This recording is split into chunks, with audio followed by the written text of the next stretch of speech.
My wife was cheating on me with a married man whose wife was dying, and for months I lived in that small, cold knowing that sits under your skin like a splinter. Uncomfortable, impossible to ignore, and somehow embarrassingly slow to reveal itself until you finally pry it out. The marriage had been bankrupt for a year and impoverished the year before.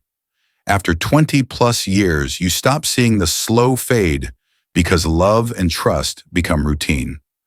You assume the quiet is temporary, that whatever's wrong will fix itself if you keep reaching, keep being patient, keep showing up. Claire Daniels worked 4 days a week and always had Wednesdays off. We used to cook together, but lately we cooked alone in the same house, trading meals and avoidance like polite, exhausted strangers.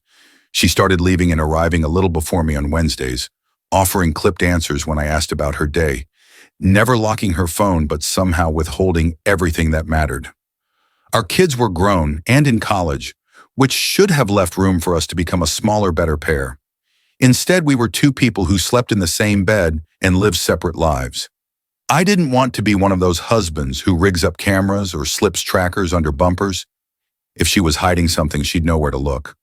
So I hired a private investigator, Harvey Madison, and told him simply, "She's doing something on Wednesdays. Find out what it is and don't get caught." 2 days later, he knew. A week later, he had the video. It cost less than I expected because human habit cuts both ways. The same repetition that keeps lovers hidden also makes their pattern easy to catch. Every Wednesday, Claire met a man named William Alexander at the Best Western off the interstate. They'd eat, get a room, have sex until they were exhausted, and go back to their separate lives.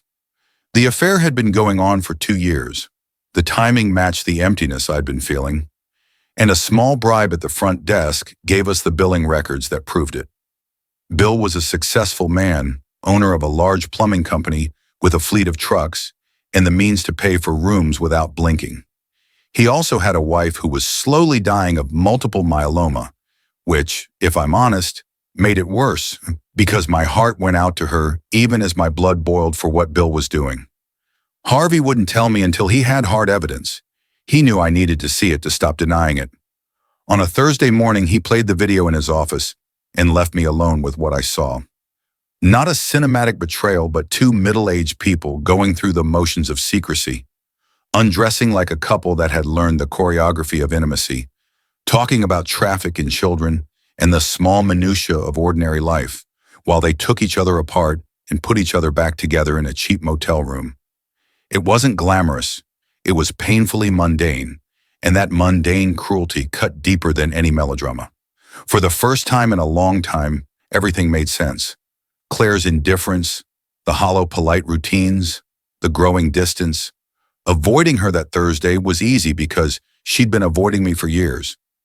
I spent Friday and the weekend in a quiet, small fury, and on Monday I walked into the office of a family law attorney named Bert Taylor, who specializes in the mechanics of divorce. An ironic place to be, because it felt like hiring someone to dismantle a life I had believed to be whole. I told him what I intended to do.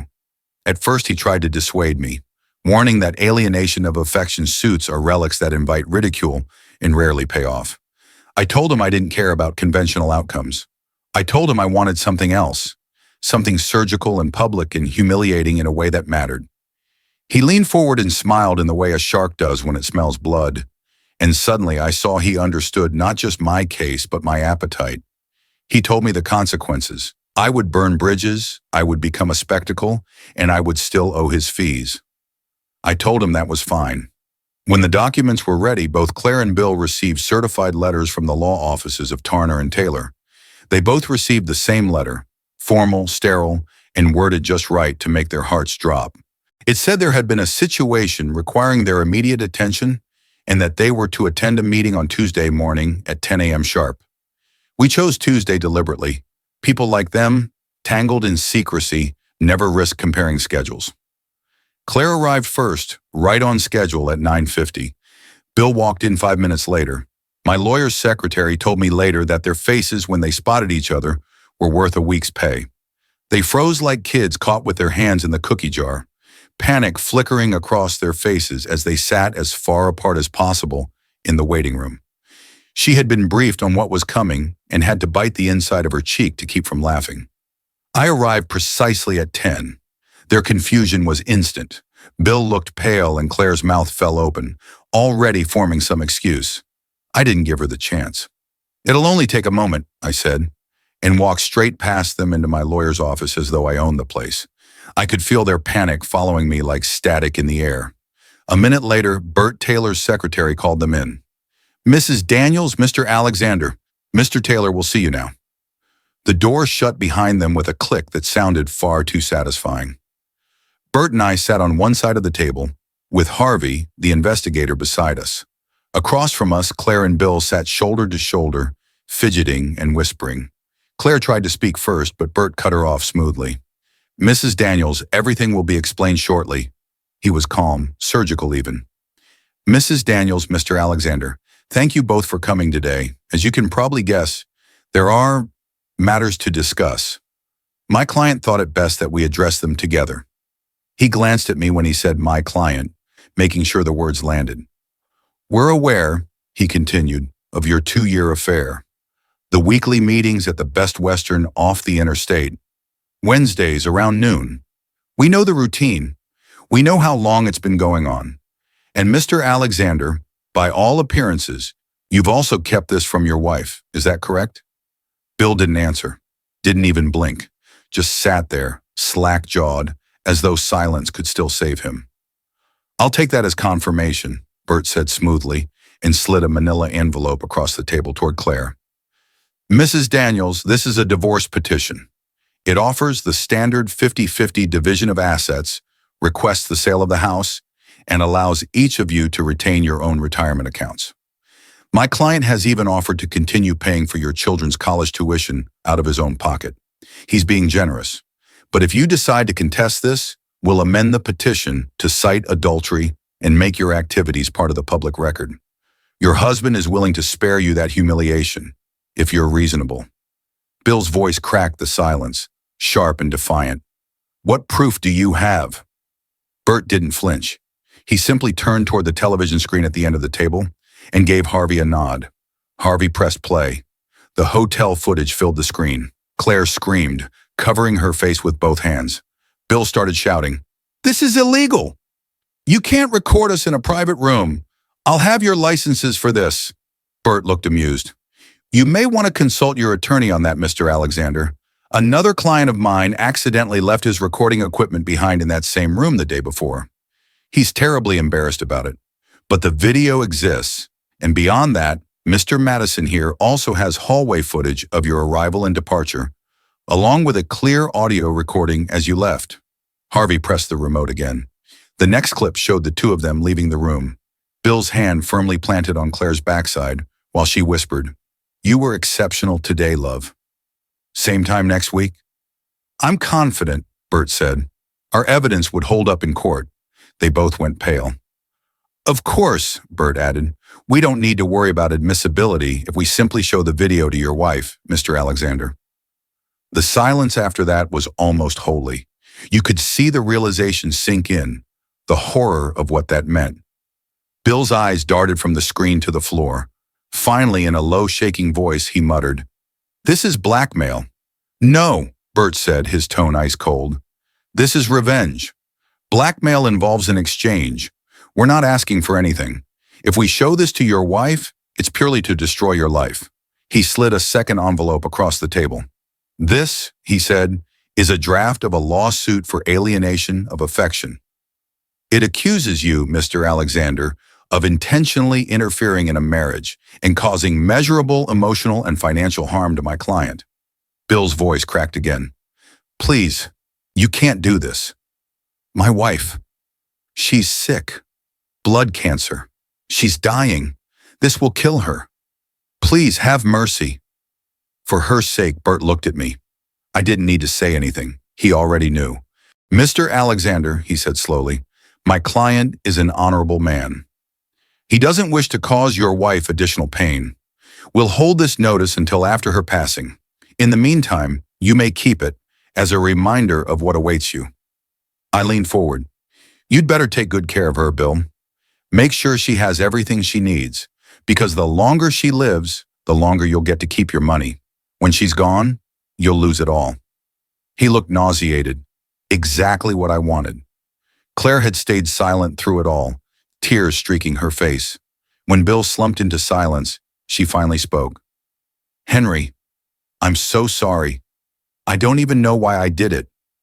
Bill convinced me and You'll have to do better than that, Claire. This wasn't a mistake. It's been 2 years. You were a willing participant." "Please," she said, her voice cracking. "The kids are in college. You were always so busy with work, and all the girls there were so young. I started to feel old. Bill made me feel alive again. But now I see it was wrong.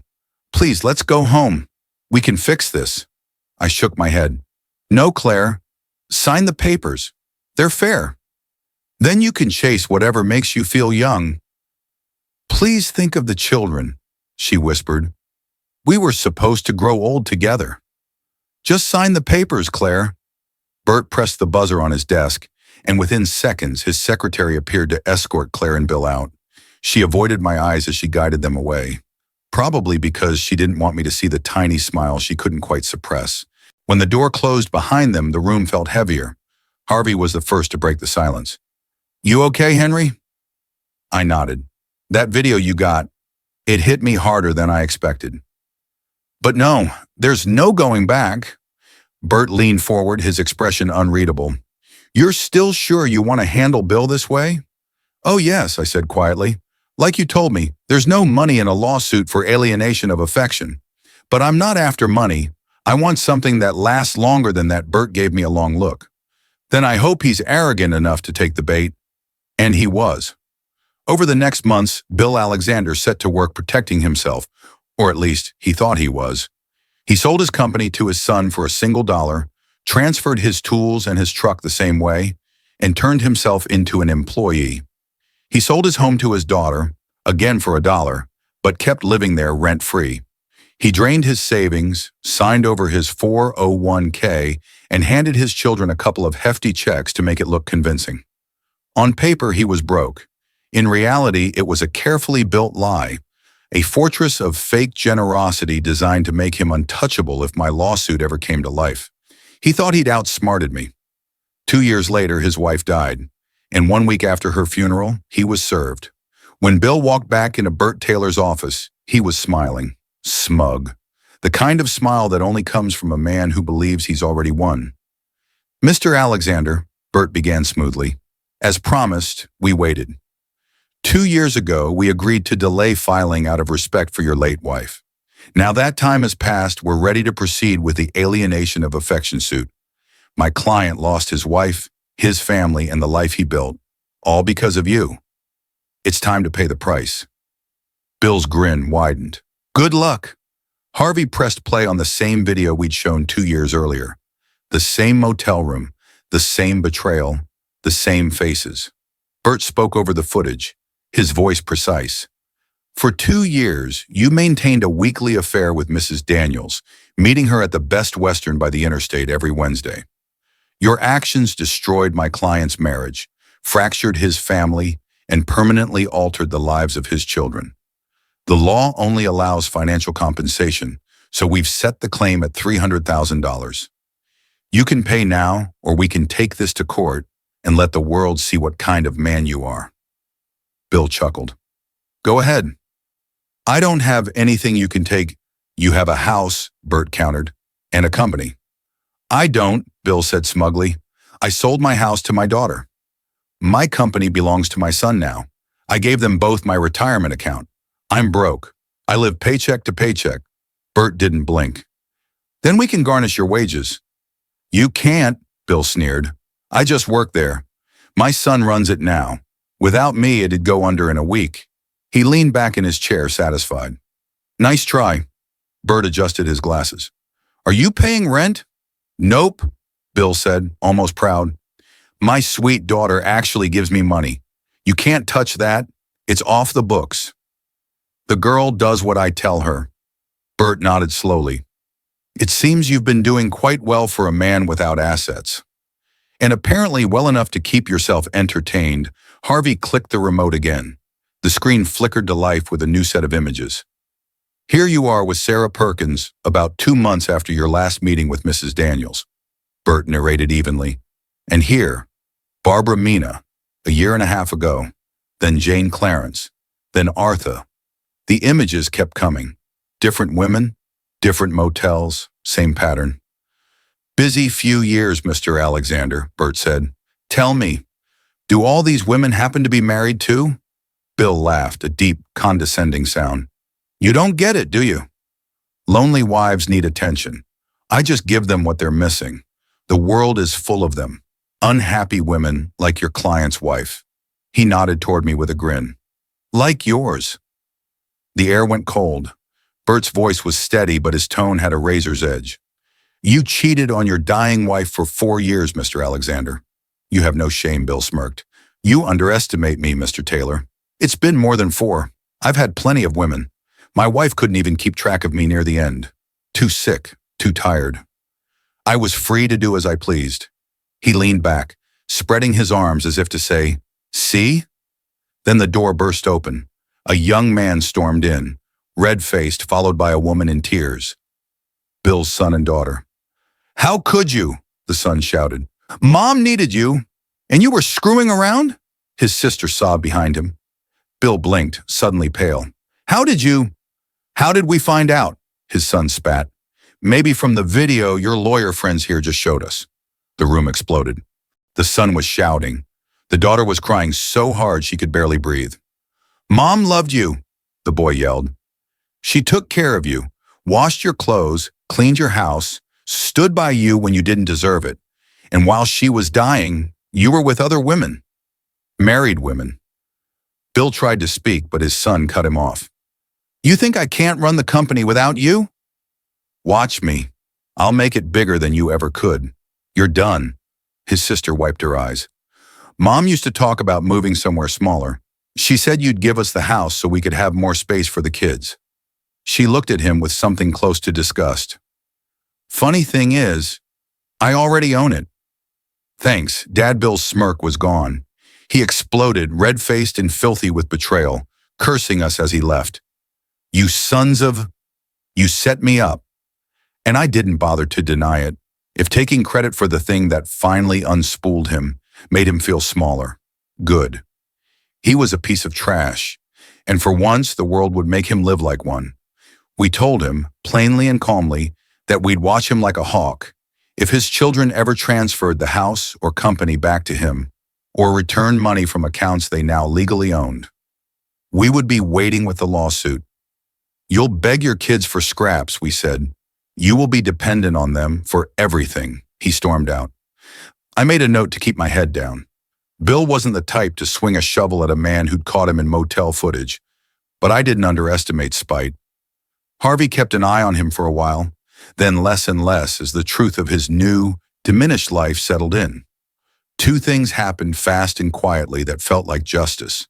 Bill lost his old corner office and slid back into the work he'd started with, crawling under houses in the dirt to fix pipes, and his daughter moved her growing family into the big house he'd once paraded as his. The grandchildren had bedrooms and a backyard with a pool. Bill got an apartment and the humiliating daily reminder that the house he sold off for $1 belonged to them now. Whenever Harvey turned up evidence of Bill slipping back into his old habits, he sent the pictures straight to his children, not out of malice toward the new women Bill chose, most of whom were long since strangers to the family dynamic, but because it reminded the kids how their father had treated their mother when she needed him most. That reminder kept them from second-guessing what they'd done.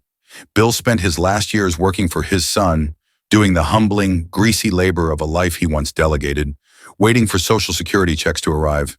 He never once came at me with teeth. As for me, I didn't walk away untouched. Contrary to Bert's earlier grin, I ended up covering more of his legal fees than I intended. That's how life balances sometimes. Not with tidy victories, but with small, unexpected costs. One of those costs turned into something else entirely when Bert introduced me to his sister-in-law, Jean, who'd recently freed herself from an unfaithful marriage. She was a few years younger, quick to laugh, and the kind of woman who doesn't hide affection. After a few months of easy dinners and honest conversation, she became the person who makes me late for work, because I can't bear to stop kissing her in the mornings. The divorce with Claire was not a neat cinematic unraveling. She fought it. There was counseling and court-ordered mediation that dragged on longer than either of us wanted. For anyone who's been married a long time, there's a cruel script where suddenly, the moment you file, you become the most important thing in your partner's life again. It's infuriatingly predictable. Claire wanted to salvage whatever dignity she could. I wanted to be free. In the end, she signed the papers, and I walked out the legal door single. We still see each other sometimes at family gatherings, birthdays, graduations, the awkward choreography of exes who share children in years. She doesn't much like June, which is silly to everyone else because Jane's warm and generous and thanks Claire in a way that still makes my chest unclench for leaving me single again. There's no extravagant punishment in this story for Claire. That was never the point, because my revenge was surgical and aimed at the one who had actively betrayed another human being while she was dying. The lover suffered most, stripped on paper of the assets he'd tried to shield, watched by the very children he'd tried to manipulate into loyalty, reduced to the labor he once employed others to do. It felt fair, or at least it felt proportional to me. I waited until Bill's wife was gone, because I refused to inflict another blow on someone already dying. I wanted my revenge to land on the person who'd chosen to be cruel in life.